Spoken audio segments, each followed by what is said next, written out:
Hi friends, welcome back to our channel. ఈరోజు బీరకాయలో పాలు పోసి కర్రీ ఎలా తయారు చేయాలో చూద్దాము. చాలా టేస్ట్గా ఉందండి. నేను కూడా యూట్యూబ్లో చూసి చేశాను. టేస్ట్ అయితే మామూలుగా లేదు. నేను ఎప్పుడు కూడా పాలు పోసి వండుకోలేదండి. నేనైతే వండాను, చాలా బాగా వచ్చింది. ఫస్ట్ టైం అయితే నేను తిన్నాను. ఇప్పుడు మనము ప్రాసెస్ అయితే స్టార్ట్ చేద్దాము. ముందుగా అయితే స్టవ్ మీద కళాయి పెట్టుకొని 3 టేబుల్ స్పూన్ల వరకు ఆయిల్ అయితే వేసుకోవాలండి. బీరకాయలు ఎప్పుడైనా కొంచెం లేతగా ఉన్నవైతే చాలా బాగుంటాయి. పిక్కలేనివి ఉంటాయి కదా, పిక్క కట్టనివి బీరకాయలు లేతవి, అలాంటివైతే టేస్ట్ చాలా బాగుంటుంది. నేను కూడా ఫస్ట్ టైమేనండి ఈ బీరకాయలు పాలు పోసి కూర వండుకున్నాను.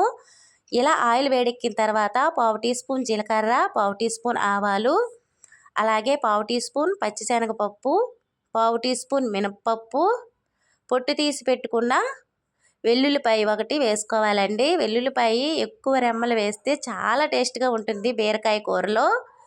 అలాగే ఎండుమిరపకాయలు కూడా 2 నుంచి 3 వరకు ఇలా తుంచి వేసుకోవాలి.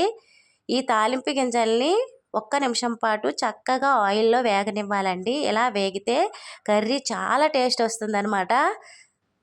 ఇప్పుడు 2 మీడియం సైజు ఆనియన్స్ తీసుకొని సన్నగా తరిగి వేసుకోవాలి. అలానే కొంచెం పచ్చి కరివేపాకు వేసుకొని తాలింపు బ్రౌన్ కలర్ వచ్చేంత వరకు చక్కగా వేపుకోవాలండి. టేస్ట్ అయితే చాలా బాగా నచ్చింది. నేను ఫస్ట్ టైం అండి పాలు అయితే వేసి బీరకాయలో కర్రీ చేశాను. చాలా బాగుంది. ఇక్కడ నేను 1/2 కేజీ బీరకాయలను అయితే తీసుకొని పొట్టు తీసి సన్నగా ఇలా ముక్కలు కట్ చేసుకున్నాను. ఈ బీరకాయ చాలా లేత బీరకాయలండి. ఇప్పుడు దీనిలో 1/2 టీ స్పూన్ పసుపు, అలాగే రుచికి తగినంత సాల్ట్ కూడా వేసుకొని చక్కగా కలిసేటట్టుగా మొత్తం కలుపుకొని ఒకసారి 3 నిమిషాల పాటు స్టవ్ని మీడియం ఫ్లేమ్లో పెట్టుకొని మగ్గించుకుంటే అందులో వాటర్ అంతా దిగి చక్కగా మగ్గిపోతాయండి బీరకాయ ముక్కలన్నీ కూడా. ఎక్కువ టైం ఏమీ పట్టదు ఈ కర్రీకి.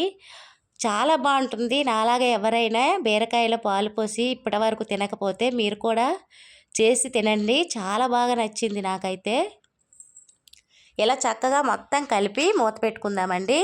మినిమం 3 నిమిషాల నుండి 4 నిమిషాల లోపే కుక్ అయిపోతుంది. మెత్తగా మనం వాటర్ ఏమి వేయవలసిన అవసరం లేదు.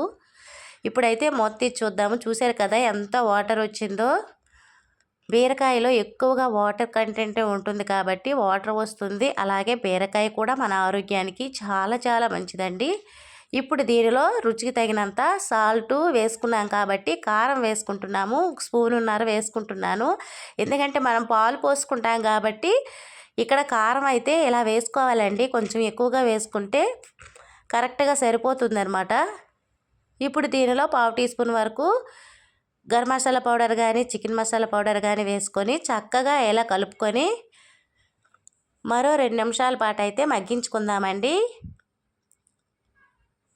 ఇలా మగ్గించుకున్న తర్వాత పాలు మరగపెట్టి పక్కన పెట్టుకోవాలి. కొంచెం వేడి పాలని వేసుకోవాలి. చూసారు కదా చక్కగా మొత్తం బీరకాయ ముక్కలన్నీ బాగా మగ్గిపోయాయండి. ఇలా ఒకసారి మొత్తం కలుపుకొని ఇప్పుడైతే పాలుని పోసుకుందాం. ఇందులో 1 కప్పు పాలు తీసుకుంటున్నాను నేను. మరీ ఎక్కువేమీ అవసరం లేదండి.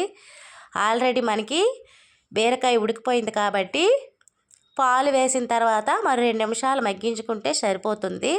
కర్రీ రెడీ అయిపోతుందండి. చపాతీతో, రైస్తో, దేనితోకైనా చాలా బాగుంటుంది. ఇక్కడ నేను చిన్న కప్పుతో పాలు తీసుకున్నాను.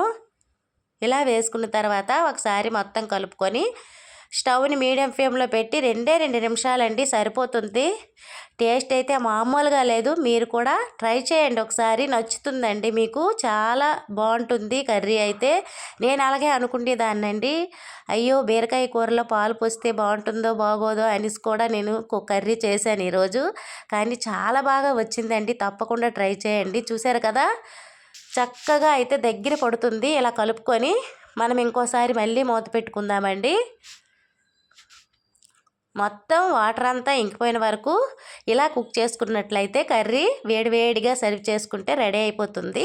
ఈ రెసిపీ కనుక నచ్చినట్లయితే మన ఛానల్ని లైక్ చేసి, షేర్ చేసి, సబ్స్క్రైబ్ చేయండి ఫ్రెండ్స్. ఇలాంటి మరిన్ని వీడియో కోసం పక్కనున్న బెల్ ఐకాన్ని క్లిక్ చేయండి. నేను పెట్టే ప్రతి వీడియో మీకు నోటిఫికేషన్ ద్వారా వస్తుంది. చూసారు కదా చక్కగా కూర అయితే దగ్గరగా ఎలా ఉడకాలి. ఓకే ఫ్రెండ్స్, రెసిపీ నచ్చితే లైక్ చేయండి, సబ్స్క్రైబ్